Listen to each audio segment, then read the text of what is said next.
Hi everyone and welcome to this special edition of the Desteni Movie Night Hangout. I am here filling in for Joanna, who couldn't be here today, and we're also hosting the Hangout on a different day. Usually we host them on Fridays at 8 p.m. GMT time. But today we're coming to you here on a lovely Wednesday. For me, it's an evening. Mike, for you, you're in Canada. It's in the morning. 4 o'clock. 4 o'clock in the afternoon. And Michelle, we're probably aligned. You're in Vienna. Yes. Cool. So today we are talking about probably one of the most hyped movies there has ever been, or at least there has been in the last 10 years. We're talking about the movie 50 Shades of Grey. And as always, when we do these hangouts, you're very welcome to participate by sharing your questions and your comments on the movie, or if you have any questions you want to ask to the panel, you can do that through our Google Plus event page. And if you're watching this live on YouTube, you have to click where it says be part of the conversation. We'll be talking here live for about 40 minutes. After that, the hangout will be recorded and uploaded on our YouTube channel, and you can post your question or your comment there for Mike or Michelle. I think that's it. And in these movie night hangouts, these Desteni Movie Night hangouts, we are watching movies and giving reviews on movies from a little bit different perspective than your usual movie review. So what we'll be doing here is that we'll be taking a very, very deep look into the 50 Shades of Grey phenomenon and the psychologies and the dynamics of the characters and the movie itself. So we should be in for an interesting ride here today. So let me just introduce you guys properly. We have Michelle from the US with us, who is currently living in Vienna, Austria. Hi, Michelle. Hi, Anna. Hey. And then we have the lovely Mike McDonald with us straight from Canada. Hey, Mike. Hey, everyone. Hey, could one of you, just for those, I'm sure there's probably not a lot of people who don't know 50 Shades of Grey, but just like briefly give us a very brief overview of what it is. Anyone want to jump in? Sure. So, 50 Shades of Grey, it's a story about a man and a woman. Man's a little bit older than the woman. It's a bit of a romance. Kind of like the fairy tale story a little bit, finding the girl finding the perfect guy, kind of relates to the whole princess analogy and the Prince Charming kind of thing. Mm-hmm. And there's various relationship dynamics within it all, and there's a focus on sexual relations. Okay, and Michelle, do you want to add anything to Mike's summary there? Yeah, basically the girl, her name's Anastasia, she interviews this billionaire named Christian, and from there their relationship starts. It's a bit interesting, and he shows her BDSM, which is like a dominance, submissive kind of sexual play or activity. And so basically the whole movie, with what Mike said, is like there's relationship dynamics and also that sexual activity is involved as well. Cool. And I can share a little bit of background as well. It was originally a book. Actually, before that, it was originally fan fiction written by just a regular woman from the US. I think she's from the US, called E.L James.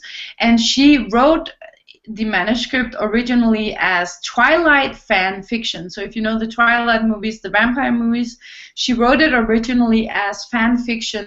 There are a lot of forums and websites where fans, continue writing on the movies, and it tends to go into like very explicit sexual content.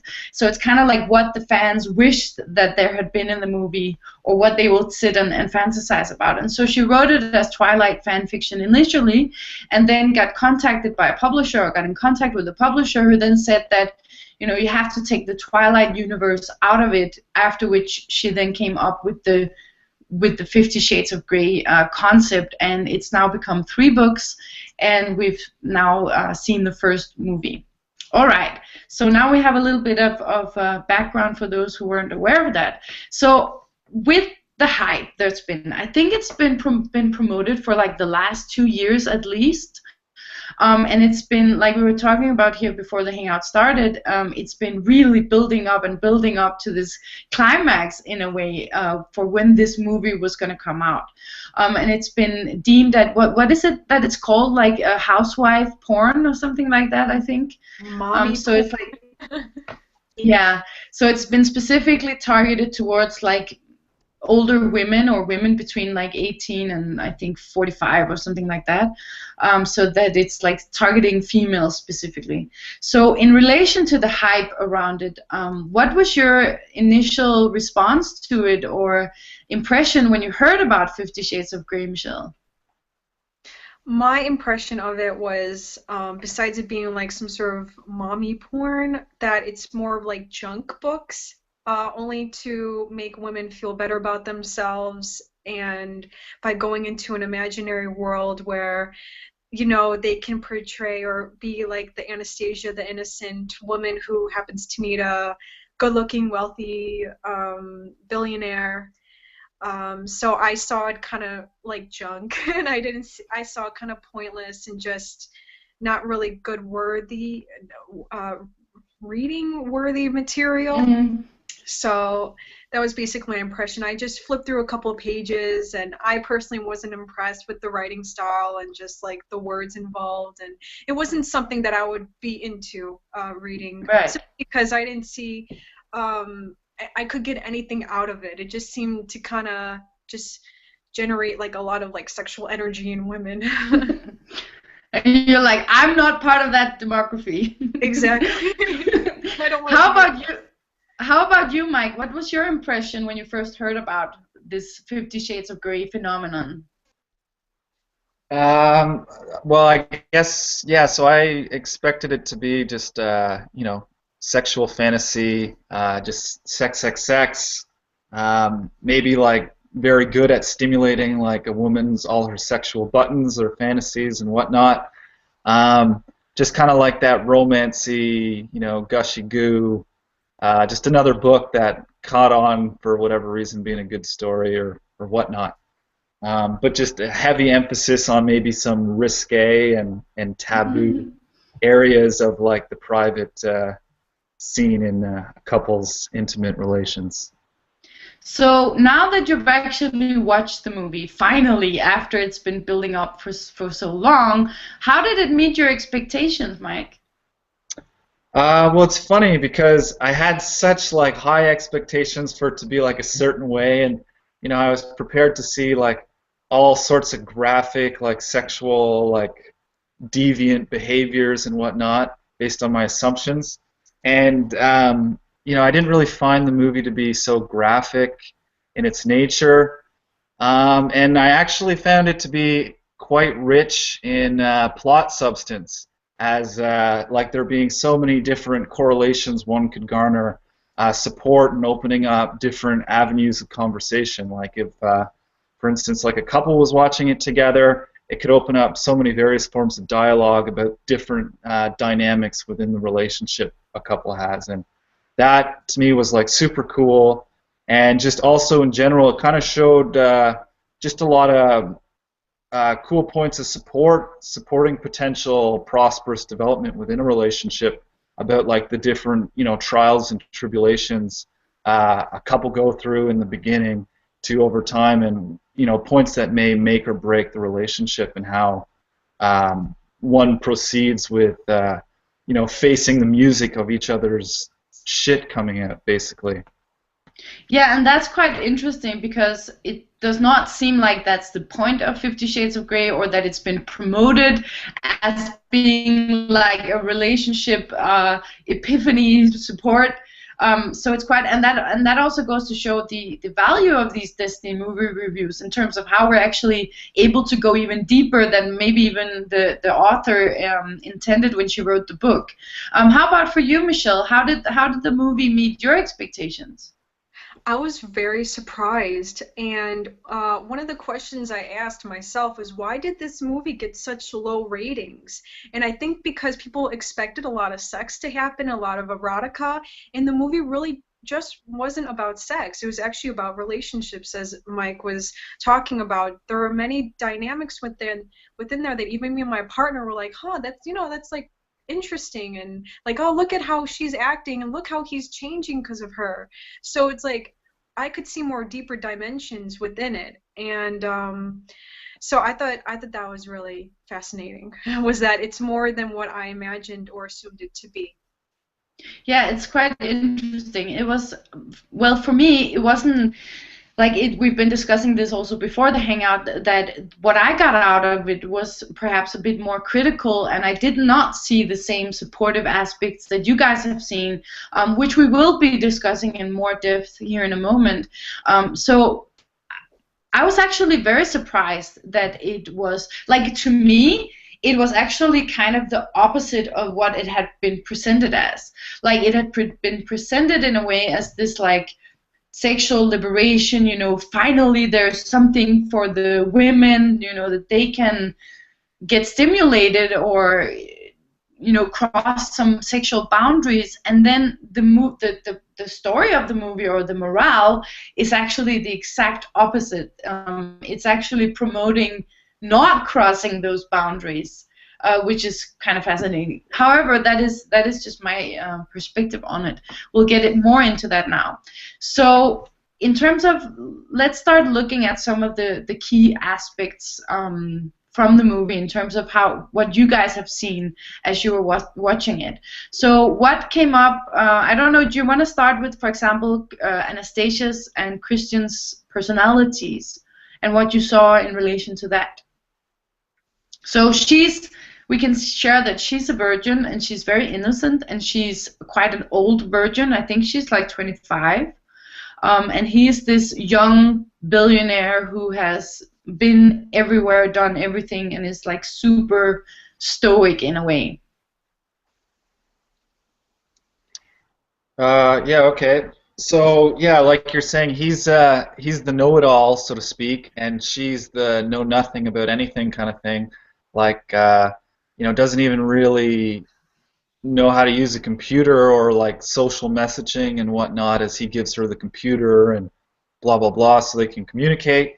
Though the point is there where she has kind of been like waiting for somebody to come along who was this like great all know-it-all. So she had lots of opportunities to develop with so many men who were in her environment that were propositioning her, and could have been potentially great catches as well as being like nice guys kind of thing. But she was like holding out for the one kind of persona, which kind of goes back to the whole like Prince Charming fairy tale fantasy kind of thing that we're like conditioned into on. So there's like that whole dynamic at play, and then he too kind of fits that bill in how he responds to her being like so innocent, like a child and whatnot, and being that like princess that he's got to kind of take take her hand and show her, lead her into everything. Even though like a little bit he kind of comes off as like looking to just want to like be dominant on her and just kind of like fuck the shit out of her. But she's so like like a young Bambi, if you will. Yeah, she is. And yeah, so he kind of has to like scale back a little bit and be a little more gentle with her than he had intended to be, which is interesting. But also, he's so happy. He's so happy when he finds out that she's a virgin. Oh yeah, that's like this amazing, triumphancy point. It's like jackpot. Like she hasn't been, scathed by any of the other ruffian males about. Yes. You can clearly mark her. Or even more like obscene. Like now I can shape her. Now I can create my perfect specimen. Yeah, that he's got like she's a blank slate kind of thing, and that he can totally mark her, form her, and he's got all these ideas about how he's gonna basically fuck her, or fuck with her, shift her, shape her, all of that, and What's cool about it though is because, yeah, so clearly there's the dominant and submissive role plays positioning, but as we see as it goes on, it doesn't really stick to those molds. Where like Anastasia, despite being the young innocent, is questioning and is patient to learn also at the same time, and as a result of that, it's kind of like she's the silent leader within it all, and as a result of her like reflecting that, Christian kind of reflects back that also and is supportive for her and kind of okay, because I think underneath it all he wants to just like fuck her and have his like initial fantasy, but things don't go according to plan, we see. In a way, it's like the ideal situation, because which is something that I hadn't considered before. Now, when you were saying that, in terms of how they are in a way completely equal, in that she actually has to sign a contract for this ball to start rolling, and so Right. that is where she asserts her power in actually not signing that contract. Yeah, that I found that to be such a cool point in the relationship dynamic because that kind of to me like exemplified a point in relationship where you got to be willing to stand your ground about particular things and not be a pushover for the relationship to develop into prosperous fruitions, if you will, so that like at any one point in time each party has got to be willing to walk away if things aren't gonna kind of work, and basically being able to risk that. Right. Michelle, did you see this as well, what Mike was sharing? I did, and I thought it was very interesting how Anastasia did develop from being such an innocent woman to standing her ground, standing up, speaking up for herself, challenging Christians' ideas and ways of relationships. She questioned him. She said, "So wouldn't we're not going to have any normal relationship at all?" And he says, "This is the only sort of relationship I have." And she's like, "Why?" And he's like, "It's the way I am." So she saw, from my perspective, she saw that there can be something more than this relationship. So she questioned him, why? Are you not budging? Why are you just being the way you are? And I thought that was kind of cool. I thought that was really cool, actually, to see a woman standing her ground and speaking up and challenging a man. I don't think there's enough women. I don't want to say challenging men, but I think a lot of women see themselves inferior, and I think I found Anastasia to be quite a cool example of someone speaking up for herself in a relationship. Okay, so there I would like to jump in and and share the opposite perspective, because as I've been talking to Michelle and Mike about, I watched the review of the movie by Stefan Molyneux, who is a talk show host or host of a show on YouTube, and he, something that he emphasizes a lot is, you could say, daring to criticize females and kind of bring into light female dominance over males. And so he also does that. I know, Mike, you watched it as well, right? The Stefan Molyneux, yeah, analysis. And so when I watched that, because first I had watched the movie and then I watched his review of it, where he also goes into saying that this guy is actually the victim in it all. And I could, when I watched it, there came this like resistance coming up within me, and I saw this like tendency of being kind of stuck in these gender roles, of seeing women as oppressed and males as oppressors. And I do agree with Stefan Molyneux that it's kind of preventing us, both males and females, from also seeing the other side of the coin. That we're so used to seeing ourselves as suppressed or oppressed that we also perhaps don't realize or want to admit when we are the dominating ones. Or are even using this victimization as a kind of like a carte blanche, or like a tool to take power. And so something that he mentioned that I found very, important as well is that Christian Grey is not, this is not just an inclination. This is not just a perversion that he has.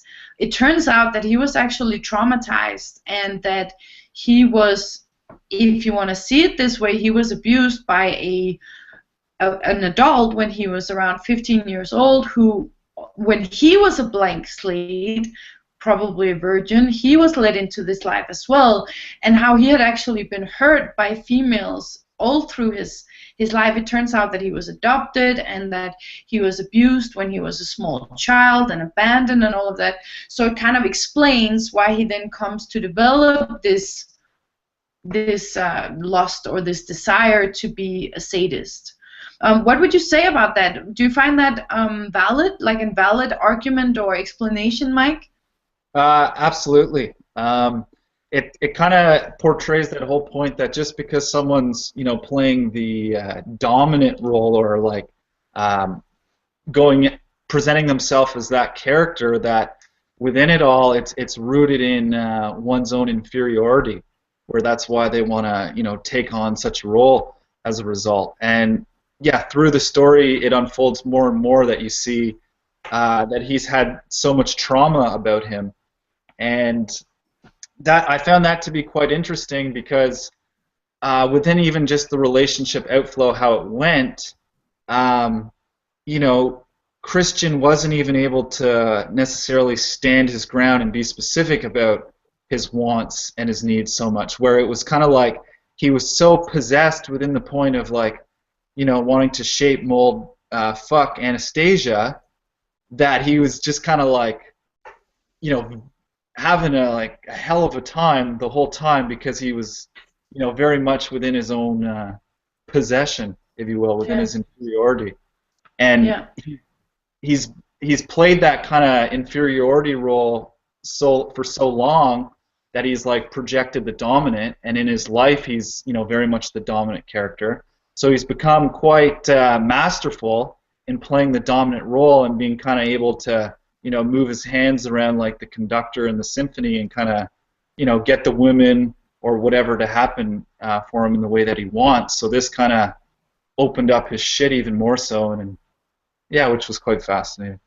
Yeah, that's actually quite interesting. I'll let you give your perspective as well, Michelle. But what I also saw is this point of how he is like being controlled by an idea, by a fear. He was in this submissive relationship for 6 years when he was like in his very moldable years. So he's been shaped by that, and because you see, like you said, you see in the movie that he's struggling a lot with, should I go with it? Should I not go with it? Whereas she has had like a more of a, so to speak, pure life.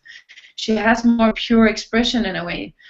There's no like that same kind of struggle with it. So that's quite interesting. A different dimension to also consider that I'm also not sure the author consciously intended to put into the book. What would you say, Michelle? Yeah, these are really cool perspectives. I mean, because I also watched the review as well, and then I watched the movie again, and I did see like how, yeah, Christian, he probably thinks this is just how relationships should be, possibly because of this idea that he's fulfilling because of his past, and also that, I mean, the women in his life haven't been supportive at all. His mother left him, even his stepmom. I mean, of course this is fictional, but it's like she didn't notice he was being abused for those 6 years. So I can definitely see how he is actually the victim. Yeah, I would then also say that I'm not sure that I would agree that, I mean, the legal age for sexual consent here in Sweden is 15. So it's also a cultural perspective. I mean, that is a whole can of worms that we're not going to open up here, but that's what Stefan Molyneux said, is that it's child abuse. So, yeah, did you want to say something to that, Mike?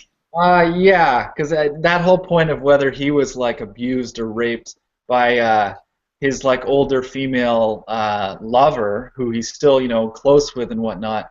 It didn't quite get into the specifics there, but I kind of see that maybe it just kind of spawned out of his early trauma. That how he was looking for like a mother figure to nurture and give him guidance and whatnot. and he didn't have any experience and, you know, that nurturing and that tenderness, love early on going up, that intimacy. So when the older woman presented herself to him, you know, him being like a virgin, whatever, and kind of just being like, I want you, da da da da. There's probably all the, you know, there's all these Freudian mother issues, and so that's somewhat of a common, like, you know, fantasy in our society, whatnot, is like the, you know, the young guy, like the Mrs. Robinson scenario. Right. And I think that was her name or something too, wasn't it? That was what Anastasia called her. Oh, that, right. Yeah. But that's really interesting, hey, because then she comes into his life, and then the whole process reverses itself again. But then at the same time, she could also represent his savior, that woman that he'd been looking for his entire life. But now he wants to contaminate her. He wants to do the same thing to her as had been done to him, which is actually how these kind of polarity patterns play out in life. As we're completely like immersed in them, and we do the same thing to our children as has been done to us, instead of, you know, starting from a clean slate and doing it completely differently. He doesn't take up that opportunity, or he struggles with it. What's so funny about that is because, yeah, it's so Freudian in nature, where, you know, it's like he wants the woman a certain way for the mother aspect, and then after he gets that and whatnot, it's almost like, he hates that, and now he wants to project that back onto her as like, I'm going to take out like my mommy issues on you now. Yeah, it's like that. It's like with that. I don't know who the guy was who did the review. I don't know his name, but Stefan Molyneux. Yeah. Stefan. So yeah, he asked, like, you know, who is Christian really taking it out on? Like, who are the? Is it his mom? Is it the Mrs. Robinson? So this punishing he's doing, it must come from his past. Right. Yeah, and what is interesting as well is that the way that BDSM is like, well, I mean, there are a lot of layers in it, and it depends on, you know, how familiar you are with it. But the way that it's presented mainstream, like in music videos, in Rihanna videos, or Madonna videos, or whatever, is presented as this like sexual playing, you know, crossing the boundaries and stuff. But in his case, you can clearly see that there's like the anger and the violence underneath it as well, you know, that it's not just for fun and for pleasure, which is also an interesting aspect, like showing a little bit the more darker side of it, which I'm sure also exists in the real world. So how have you guys seen the correlations between the dynamics, the personalities, as well as like the sexual relationships playing out in the movie, and how it is in the real world? Well, okay, so what I found quite fascinating and quite accurate from my perspective is we see, you know, various shifts in emotion come forth. So like Anastasia basically was not so suppressed in that she would hold back her emotion and feeling, whether it be good or bad. And so this in turn influenced Christian's behavior as well. Like he would react to her reaction and couldn't you know, basically operate as his like set mind focus. So it threw just everything into the works, which then in turn perpetuated more drama, because Anastasia then, you know, would get overwhelmed because she doesn't really know how to deal with all the stuff Christian is like openly sharing as well. Like he's an open book about his emotion and whatnot right from the go, in telling her more and more and more. And, you know, it gets to the point where, you know, she gets quite firm with him and says, like, you will never do that to me, like, again. You can't act that way. That's not acceptable. Like, I'm leaving, like, right now. And, you know, the outflow kind of continues, and by the end of the movie, you're getting more into the whole dynamics of, like, how a person's childhood traumas influences the character they become in adulthood. Yeah, absolutely. And I would almost say, well, I saw that scene in a little bit different perspective, because I kind of saw it as her betraying him, because she said to him and she insisted, you know, show me your worth, give it all you got. And then when he did that, she turned her back on him. So it's interesting, you know, also because obviously she didn't realize what she was getting herself into, probably. Sure. You know, she has this like very innocent, romantic. Totally. And Yeah. in that regard, I think, you know, the whole relationship dynamic, like we looked at, like one is the victim versus the other not, per se. Yeah. It really, you know, exposes the point that within the starting point of the relationship, both are victimized by their own Absolutely. acceptances and allowances, and they're just parlaying off each other. Yeah, and both can be the abuser as well. Yeah, for sure. How about you, Michelle? Which correlations did you see between the movie and real life? Um, I saw, okay, with the movie, there seemed to be like conflicting messages with Anastasia on whether she really wanted to stay with him and be with him. It seemed like she really liked him, then she was like turned off by him. She really liked him and turned off, and like it really confused me at the end where after he whipped her and she was like in bed and she was upset, she said like, I've fallen in love with you, and I don't know if I didn't really understand that if she was still in love with him or she was in love with him. And I see that also like within my past relationships where I was like conflicted, where I didn't know if I should stay with the guy or not. And this all had to do with me wanting to be in a relationship with the guy, but I knew we weren't compatible enough. And I saw something similar with Anastasia where there was definitely some conflict, and it seemed like they weren't compatible, but it's like she's still kind of stuck with him in a way. There's something about him that drew her to him. And I think in the real life and with relationships, many women do stay with men or their boyfriends or their spouses because, well, for many reasons. For monetary reasons, the man provides the money, so they want to stay, or for like emotional issues, they don't want to be alone, or it's just some sort of other point. So yeah, those were just some other dimensions I saw. Another classical relationship dynamic is the one trying to save the other, which is what I saw in the dynamic as well, and how I think she knew from the beginning that I'm not into this, I'm never gonna go for this. So she goes along with it and kind of teases him and go like, yeah, maybe, I'm still thinking about it. And then really underneath, her real motive is to melt his very, very frozen heart. Like that's the whole plan. Like obviously she's probably not consciously aware of it, but she has this like whole subconscious plan, this evil plan of melting his heart, and they're gonna have babies and be happy and all of that. So, and yeah, and I speak from personal experience when I say that, because that's something that I've seen for myself, and how we try and go with the flow of what another person wants, or what we think that they want us to be, so that we can achieve some ultimate end goal. Like, for instance, having sex with people and you really want a relationship, or the opposite. Saying, oh, I love you, but really just want to have sex, for example. For sure. So, go for it, Mike. Yeah, just adding the whole psychology to the dimensions of attachment there, where there's like so many examples in our society, and there's even like books written about, like, for men, is how to be dominant over a woman, and you do that by basically being a dick, and that creates a stronger, like, emotional attachment, because it's like you're fucking with their emotions, and women are like very emotional by their nature, so in turn, like at a subconscious, unconscious level, you're strengthening that emotional bond by basically just being a dick. Okay, so that's a cool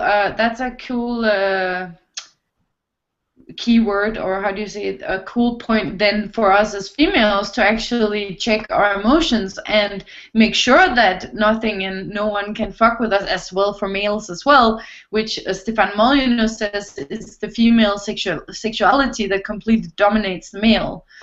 So that would be like the reverse power. Yeah. So how about the fact that this is a movie and the sex scenes are like amazing. And he lifts her up and they have this dance, and I mean, that's not how it's like in real life. So how does that affect us when we watch movies like, and as well as the relationship? You know, he's like a 33-year-old super billionaire who is just like looks like a supermodel, and she's just this normal college girl. So how do you think that it affects, and especially young women and men when they watch movies like this? Yeah, I think that one of the problems is that when young people watch these movies, they get ideas and expectations that this is how they need to be or how they need to perform. I think it can be extremely damaging for men because they might have this pressure that they need to perform or be confident in bed. Women could also have these same expectations that they need to look a certain way or whatnot. So I think that I mean, unless you have awareness that, like, unless you are aware that, you know, these movies are not like real life, then these movies can really warp someone's brain or perspective on what sex is. Yeah, what would you say, Mike? Well, before I saw the movie, I was expecting the sex scenes to even be more dramatic, over the top. I mean, yes, they were, but I was expecting more ridiculousness. But I totally agree with what Michelle's saying, just about the point of like, you know, seeing things on TV, whatnot, and not necessarily as a young person having the discernment to separate the two, where, you know, you see these acting out and the characters are being portrayed as cool and whatnot, and so thus you think that's how it is, that's the way. And, you know, obviously we can see as like the outflow of our culture, society, that media television is like a massive point in influencing the programming and the behaviors of young people. Yeah, I absolutely agree with that. And I would also say that because of the hype that the movie has been given, without any reference to this, all these psychological dimensions that we've been talking about here, I think most people will probably go in and watch it as an erotic movie. And that's what you will take from it. And like we've been discussing here from our perspective, that's not really even what the movie is about. And so without having that awareness or education or self-awareness, or, you know, it's kind of like going blind into it. And then, you know, you think, or I could imagine, especially for young people, it's like, that sex looks hot, you know, it looks like they're super horny and that looks fun, so let's try it out. And there has already been reports of like incidents and sexual abuse that has come off of people trying things out that they saw in this movie without having any, you know, maybe having not even investigated, is that something that would turn me on? But that, and I think that's a problem, that you have this in the promotion of the movie. Like, I think we were all very surprised that it was so little actual focus on that side of it, whereas no one has talked about the violence and the anger and the victimization that is so much a part of it. Yeah. Do you want to add? Yeah, go for it. Yeah, what I see is like very interesting about all that is because even just the way the movie was presented, there was so much more about the relationship dynamics of things and like the interplay, the exchanges, whatnot, the communication, and there wasn't that much emphasis like in terms of time in the movie about the, you know, glorified sex scenes. So like in that way, it kind of like supports the, you know, unconscious, subconscious programming, if you will, even more so, is that like, yeah, like that's acceptable. Like the movie wasn't a sexual movie, and I kind of see that it getting a low just overall score rating because, you know, perhaps when a lot of people read the book, it didn't like compare or like match up with the imagination of one's own private mind and the whole like extent of their own like personal desire and sexual fantasy, and that just again contributing to the whole point that that type of like sexual behavior or attitude is something that's okay and cool perhaps, and maybe, you know, young people should take on the character roles and just, you know, start dicking each other.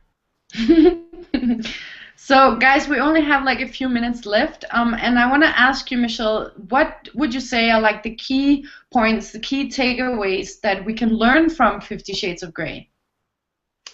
Well, I would say one of them is that I think to make a relationship work effectively, I think both people in the relationship, um, one person cannot dominate the other in a relationship. It's not gonna be a very healthy relationship. And I think that from what I got with the movie, to make relationships work, communication is key, and also really like talking about what both people want in the relationship, what will work for both of them.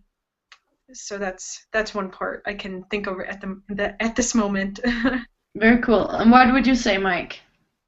Uh, yeah, the big emphasis on communication, and I think that's like a cool even starting point for people going on a first date or something, where they both come with a piece of paper, and it's like, okay, we're not going to look at each other's paper. You write down like your 10 favorite things, and we're going to do this category, this category, this category, your ideas, thoughts, all that, and then because that just gives both parties, not just one party doing it, but both parties. So there's a whole bunch of like words there in the beginning to like open up the relationship into avenues, dimensions of potential. And thus that creates like, well, maybe the second date comes from that, where it's like, oh, we align here. Let's go do that together and see where you're at within that. And yeah, so the wording being just a very cool point. And then within that whole process, that just because you guys both word things a particular way in the beginning, you're still very much in the testing, like experimenting, exploring things out, and that the words aren't set in stone, that, you know, we can shift them, shape them, you know, manipulate them, if you will, like stop them, cross them out, X out the page, come to new terms in the relationship, like as, you know, like to substantiate things with just the movement of the two parties together, and maybe that develops, maybe it doesn't, but then the direction of things becomes more clear as a result of you know, using what you got to work with and playing with it.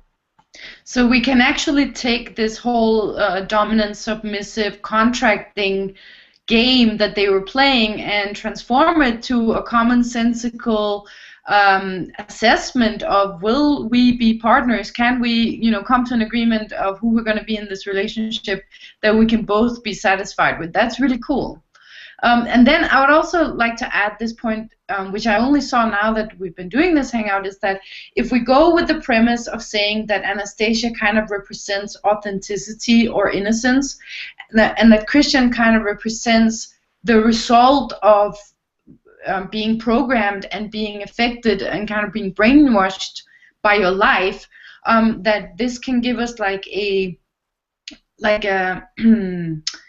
a point of support in considering when we're sticking to our guns and saying, no, I'm like this, I have decided this, and I'm not going to change. When inside you can actually feel that here is an authenticity, an intimacy, a potential, but for me to go there, for me to actually create and develop that, I have to investigate the ideas I have about myself and who I am and what I want and why I've come to want and have these things within me. So that's quite interesting as well. Any last words from you guys before we leave it here for today? Sure. So again, just to reiterate, the whole relationship thing is very much a mirroring process, and you're just mirroring to each other, reflecting feedback, soundboard type of thing, and you know, therefore it's paramount that both parties are like open up and allowing everything to flow out so that you can, you know, create the order. Very cool. Anything else from you, Michelle? Well, just as a general note, I mean, I think this movie, one can take a lot from it, but generally I think that with the BDS culture and even just sex in itself, I think there needs to be a good education for youngsters and for people to know what sex is like and to know what is harmful, what is not, because BDSM can be very extreme. And for some people, it's an addiction. So I think that it's very important that there can be an implementation of education of sex for youngsters to really know what it's like, so they're not getting these ideas from movies or books. Cool. That was very well said, and we will leave it at that. And as always, you're welcome to investigate the Destiny Forum, where you can actually ask for support also with anything regarding sexuality. And people who have walked through similar points will be ready to support and share their perspectives. Mike and Michelle, thank you so much for being here. This was a very interesting and good discussion, fruitful. A lot of cool perspectives came from this, and I hope that the viewers have gained some new perspectives as well on this phenomenon that is the 50 Shades of Grey movie. We will be back on Thursday, which is tomorrow, with another hangout in the series on bullying, and then we will be back again next week. Please remember to subscribe to our channel and like this video on YouTube so that we can get these perspectives out to more people. Thank you guys. Bye everyone.